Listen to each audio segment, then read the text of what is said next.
Metafix is a show that teaches you how to think in the metagame. I am not here to give you the answers, nor am I going to tell you how to win. Metafix teaches you how to play in the metagame and how to react around the metagame and what is in the metagame. If you're looking for the answers, try HC Realms, check the forums, they have all kinds of neat toys and tools and teams being brought up, and check the results of a lot of the ROC tournaments or any Worlds tournaments to see how teams played out and what teams were used for. I'm just here to help you think.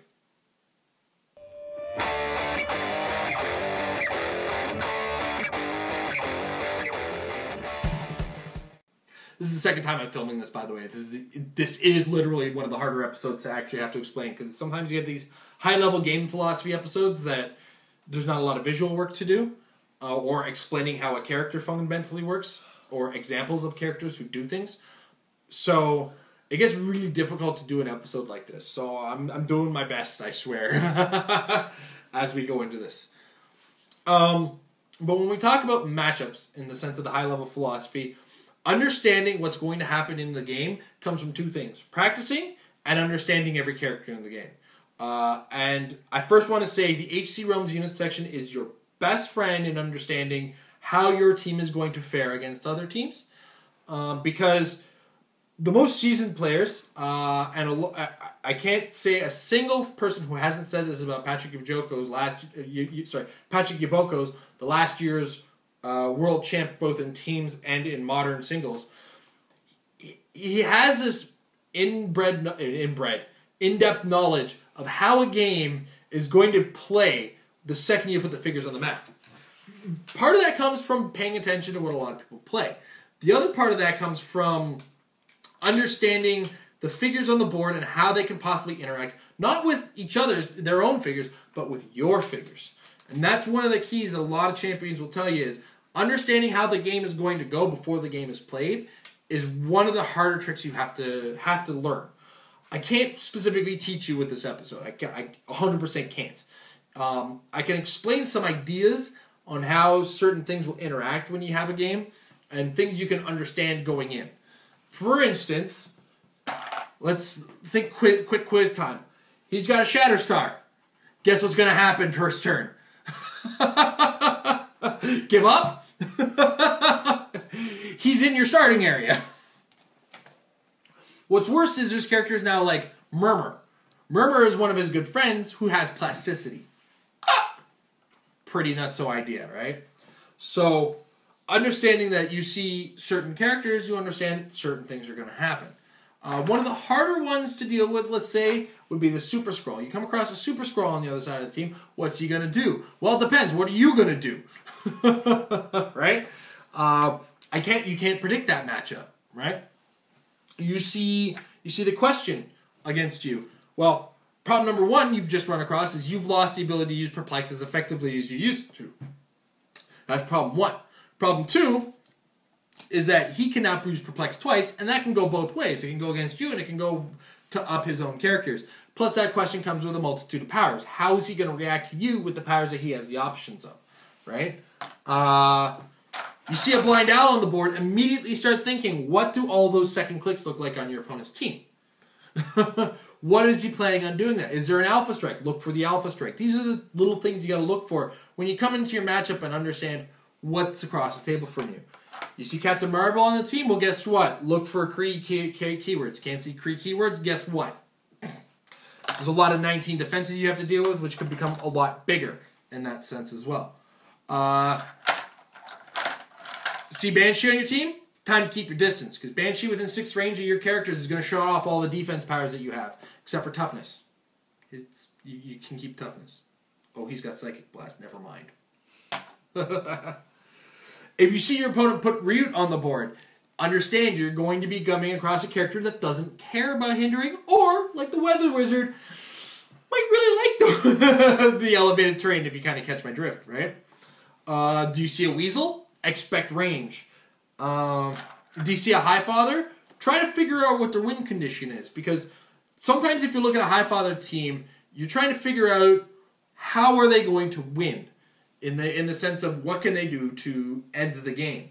There's teams that have Highfather and Captain Marvel that will punish you for playing the game as it is by making you not be able to attack, period. But does the Highfather have a Hope Summers? Is there 2 Tachyons in the sideboard? Guess what? You got a big problem coming in a couple turns. You better hurry up. Because if you don't see how that's going to occur prior to the game, that's going to affect how you play the game. You can have on paper a team that beats X number of teams. But if you don't understand how they could possibly come up to you with their team, or a different approach that team could possibly take, you might run into some nightmare situations. Other such situations, he's got a Kyle Rayner. What construct does he have on the side? Trick question, he should have them all. Right? And does he know, as well as you know, what constructs fit against your team? Does he know your stealthy team is going to use all the hindering or create all the hindering? And is he just going to go ahead and use that Indigo Spotlight, right? Do you see a Thane again across the board? This team could do anything. See Despotellis across the board? Expect him to come in. He's going to come in. He's going to come in strong, right? See a Bizarro? You take your time with this character. This character might not be one you want to put a lot of effort in, especially if they've only spent 25 points on it, which in most cases is an issue. If you see a Brother Voodoo across the board, notice I've got him nice and plasticky because I hate the way that this staff keeps falling up. You see a Brother Voodoo across the board, though, get ready to have your own team fighting your team. How does your team interact with your team? You might need to keep your distance, so if your team might fare better if you need to spread out some. So it's kind of the idea you want to get in is when you walk up to the map, understand what their team does as well as your team does. And understand what figures work at. Now, this is going to be one of those situations where I can actually give you an answer to help you with this. And that is to use the HC Realms unit section and the ROC winning team section to your advantage. You have this resource to start to learn figures. Memorizing dials isn't necessarily what I'm suggesting, but knowing where dials get strong and where dials are weak is really important. And understanding what characters can fundamentally do across the game can really strengthen how you go into a game against any opponent. If your opponent has tools that you don't see, that's what he's going to catch you off guard with. So part of your own game mitigation with regards to your characters is understanding how your characters can react to other characters and what tools you have to deal with problems, and understanding the full flexibility of a figure. That's the best way I could describe how to manage your matchups and see what you're going into in the game. I can't tell you how to mitigate all the issues. Part of that is building your team and understanding what you're going to be up against in the environment you're going to play in. Until then, guys, I hope that I've done the best that I can to teach you how matchups work.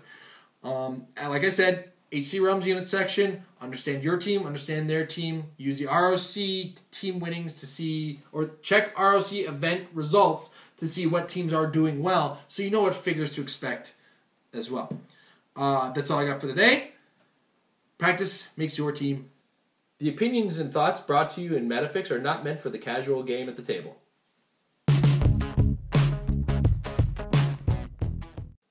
Married with Clix is proudly sponsored by Majestic's Comics, Collectibles, and Games, located in Costa Mesa, California, near the Orange County Fairgrounds. If you don't happen to live in the Costa Mesa, California area, though, you can check out their website, linked down below, majesticccg.com, where you can check out all kinds of stuff to shop for, the regular tournament listings if you happen to live in the area, or if you need to shop, they've always got some Heroclix stuff if you check out both their eBay store, which is linkable in the website, as well as their online store, which I believe should be having product added soon enough. Also, they keep regular articles written by some of the great minds in Heroclix, including Adam Friedman, the 2014 Heroclix Nationals champ, and of course, the owner of the store, Patrick Yabjoko, the 2014 Heroclix Worlds champ, 2014 Team Worlds champion, as well as the 2014 DragonCon ROC champion. Wow, that's quite a year he had last year. I think he's going to repeat it in 2015, right? So, don't forget to check the link down below, or check out the store if you live in the area.